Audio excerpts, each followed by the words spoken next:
तो हेलो दोस्तों, अपनों ने इससे पहले वाले वीडियो में देखा था समावयवता क्या है और समावयवता कितने प्रकार की होती है, उसकी एक इंट्रोडक्शन अपनों ने देखा था। अब इसके अंदर यहाँ से अपन जो समावयवता के प्रकार थे, जैसे पहला था इसमें संरचनात्मक समावयवता क्या होती है और इसके टाइप्स क्या है, ये इसके अंदर अपन देखेंगे। तो स्टार्ट करते अपन कौन सी समावयवता, संरचनात्मक समावयवता।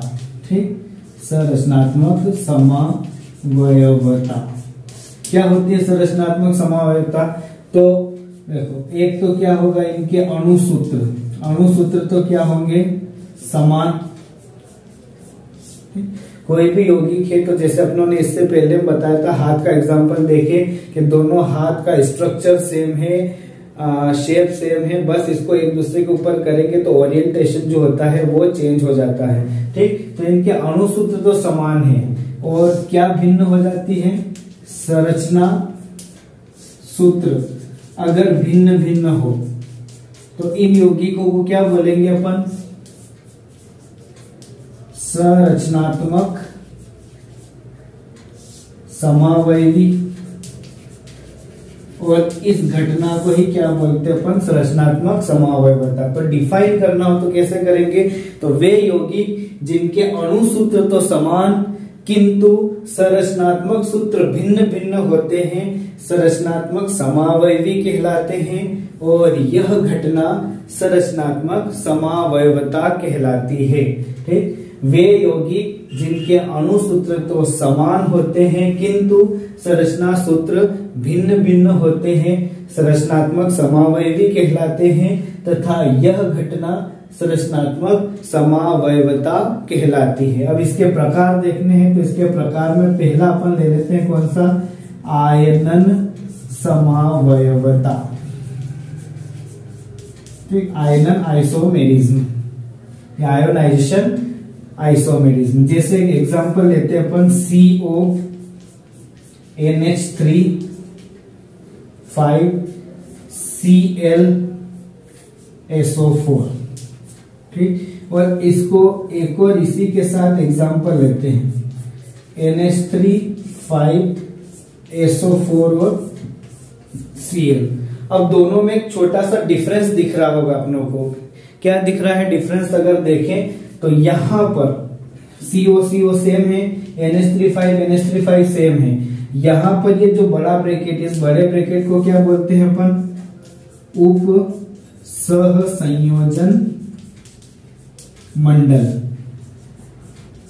ठीक, और इसके बाहर जो जगह है इसको क्या बोला जाता है? आयनन मंडल।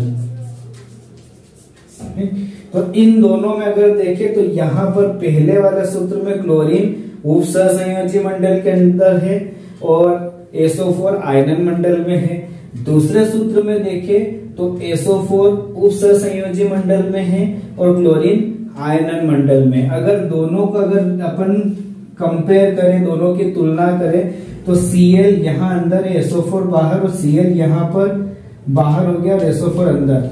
ठीक, इस टाइप से हुआ। मतलब यहाँ पर आयंस क्या हुए? एक्सचेंज हुए। हिंदी में बोले इसको तो एक्सचेंज होने को बोलते हैं क्या? विनिमय होना।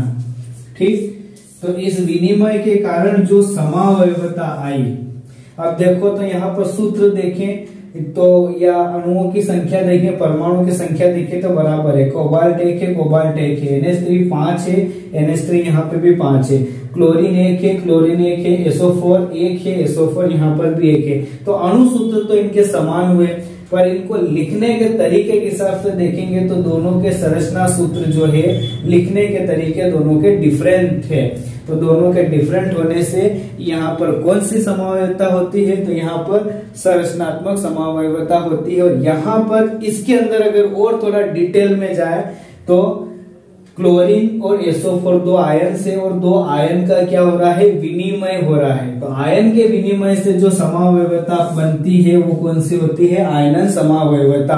तो आपको इसको डिफाइन करना हो, इसको परिभाषा देनी हो तो क्या देंगे कि वे यौगिक जिनमें उप सहसंयोजी मंडल और आयनन मंडल के बीच आयनों का विनिमय होता है, वहां पर कौन सी समावयवता होती है? आयनन समावयवता होती है। वे यौगिक जिनमें उप सहसंयोजी मंडल और आयनन मंडल के बीच आयनों का विनिमय होता है, वहां पर आयनन समावयवता होती है। और ये इसका उदाहरण है।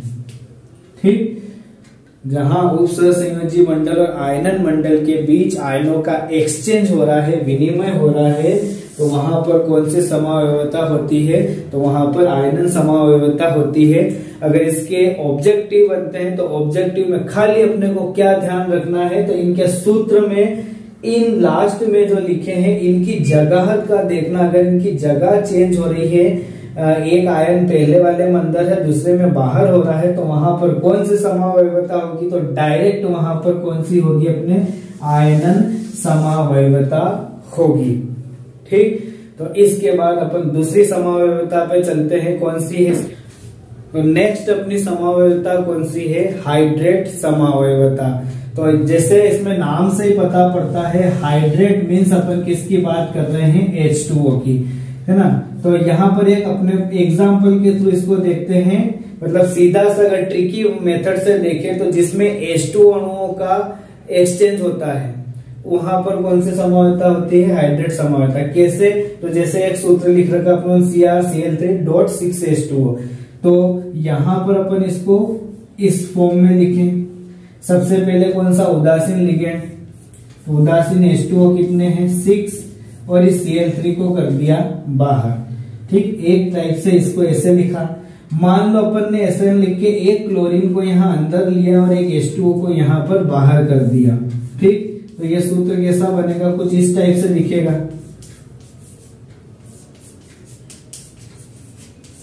ठीक, सपोज कि अपन एक और H2O को यहां से बाहर करके क्लोरीन को अंदर ले लिया, तो ये कैसा दिखेगा? CrH2O 4 Cl2 Cl और 2H2O। एक और अपन मान लो अपन H2O बाहर करते हैं और क्लोरीन को अंदर लेते हैं, तो किस टाइप से दिखेगा? तो कुछ ऐसा CrH2O 3 Cl3 और 3H2O, कुछ इस टाइप से। अब इन सब सूत्र को अगर देखें तो इनमें कुछ थोड़ा सा डिफरेंस दिख रहा है और एक ही चीज का डिफरेंस दिख रहा है, और वो डिफरेंस आ किसके कारण रहा है? तो अगर उसको ध्यान से देखें तो यहाँ पर H2O अणु के कारण डिफरेंस आ रहा है। तो H2O अणु यहाँ पर क्या है? इस छोटे ब्रैकेट को अपन क्या बोल रहे हैं? लिगेंड। और अगर बाहर ही H2O निकल रहा है तो इसको क्या बोलते हैं? क्रिस्टलीय जल। ठीक, अगर ये डॉट में लिखा हुआ है तो इसको क्या बोलेंगे? क्रिस्टलीय जल। तो यहाँ पर इसके डिफाइन करना हो तो देखो, यहाँ पहले इसके एग्जांपल को क्लियर कर लेते हैं। H2O यहाँ 6 थे, यहाँ से एक H2O बाहर हुआ, तो पहले लिगेंड के रूप में था, अब किसके रूप में आया? क्रिस्टलीय जल के रूप में। यहाँ H2O 6 थे, यहाँ पे कितने हुए? 4, यहाँ पर 2 H2O क्रिस्टलीय जल के फॉर्म में, यहाँ H2O 3 रह गए, 3 H2O किसमें? क्रिस्टलीय जल के रूप में। तो जहां पर अगर इनमें देखें तो क्रोमियम सब में एक, H2O देखें तो सब में 6, और क्लोरीन देखें तो सब में 3 है। तो इसको डिफाइन कैसे करेंगे? तो वे यौगिक जिनके संगठन या अणुसूत्र तो समान होते हैं, किंतु जल का अणु कब लिगेंड और क्रिस्टलीय जल के रूप में परिवर्तित होता रहता है, वहां पर कौन सी समावयवता होती है? हाइड्रेट समावयवता होती है। ठीक, वे यौगिक जिनके अणुसूत्र तो समान होते हैं, संगठन तो समान होते हैं, किंतु क्या चेंज होता है? जल का अणु लिगेंड और क्रिस्टलीय जल के रूप में पाया जाता है, वहां पर हाइड्रेट समावयवता होती है। और इसके कारण इनके क्रिस्टल के रंग जो है, पदार्थ का रंग जो है वो भी चेंज हो जाता है। देखा जाए तो यहाँ आयनन समावयवता भी होती है थोड़ी सी, अगर देखें, पर जल के अणुओं के कारण हो रही है, इसलिए इसको हाइड्रेट समावयवता बोला जाता है। तो क्रिस्टल के रंग का परिवर्तन के लिए कौन सी समावयवता जिम्मेदार होती है? तो वहां पर अगर बेस्ट आंसर देखना है तो वो होगा कौन सा? आयनन समावयवता होती है। ठीक, और जहाँ जल के अणु के कारण इनका जो सूत्र है, उनकी व्यवस्था जो है वो चेंज मिले, तो वहां पर कौन सी समावयवता? तो वहां पर हाइड्रेट समावयवता होती है। ठीक, तो ये 2 टाइप की समावयवता अपने हो चुकी है। अपन देखते हैं इसकी तीसरी समावयवता, बंधन या लिंकेज समावयवता। तो लिंकेज समावयवता स्टार्ट करें उससे पहले ये जो सामने आपके लिखे हुए हैं बोर्ड पे कुछ यौगिकों या कुछ लिगेंड से, इनको बोलते हैं उभय दंतुर लिगेंड। अब उभय दंतुर या एम्बीडेंट बोलते हैं इनको, एम्बीडेंट लिगेंड। एम्बीडेंट लिगेंड क्या होते हैं? जिनमें उभय का मतलब होता है दो दाता परमाणु हो। तो यहाँ पर देखते हैं अपन कार्बन भी दाता परमाणु है, वो नाइट्रोजन पे, जब ये CN है या NC है, दोनों टाइप से ये कर सकता है, तो उभय दंतुर लिगेंड है। ठीक, ONO2 है या इसको अपन ऐसे लिखें, NCS है या CNS करें, CNO है ONC करें, OC और O3S2। तो यहाँ पर इनको जरा सा चेंज करने पर इनमें डोनर एटम चेंज हो जाते हैं। जैसे पहले इसमें कार्बन दाता परमाणु है, यहाँ नाइट्रोजन है, इसमें नाइट्रोजन दाता परमाणु है, इसमें ऑक्सीजन है। तो जहां पर दाता, एक से ज्यादा दाता परमाणु है या दो दाता परमाणु उपस्थित होते हैं, वहां पर उसको कौन सा बोलते हैं? उभयदंतुर लिगेंड। और यहीं से अपनी लिंकेज या बंधन समावयवता स्टार्ट होती है। जैसे एग्जाम्पल देखते हैं अपन, MnCO5 CNS और एक MnCO5 NCS। ठीक, ये एक यौगिक दे रखा है अपने को सामने। तो इस यौगिक में अपन देखें तो क्या हो रहा है, तो यहाँ पर Mn सेम है, CO5 भी सेम है, पर यहाँ पर देखें तो यहाँ कार्बन डोनर एटम है और इसमें नाइट्रोजन डोनर एटम है। तो जहां पर क्या हो, ऐसे यौगिक जिनमें एक उभयदंतुर लिगेंड उपस्थित होता है और इस उभयदंतुर लिगेंड के कारण जो समावयवता प्राप्त होती है उसे क्या बोलते हैं अपन? लिंकेज या बंधन समावयवता कहते हैं। वे यौगिक जिनमें एक उभयदंतुर लिगेंड उपस्थित होता है, उभयदंतुर लिगेंड उपस्थित होता है और वो क्या करता है? केंद्रीय धातु, उभयदंतुर लिगेंड उपस्थित होता है और केंद्रीय धातु परमाणु से भिन्न भिन्न रूप में जुड़ा होता है, तो इसे लिंकेज या बंधन समावयवता कहते हैं। ठीक, तो ये लिंकेज और बंधन समावयवता के एक सीधा सा एग्जांपल था। एक एग्जांपल और देखते हैं अपन, CONH3 2NO2 pyridine 2 और NO3। और यहाँ पर देखिए अपन CONH3 ONOPY2 और NO3।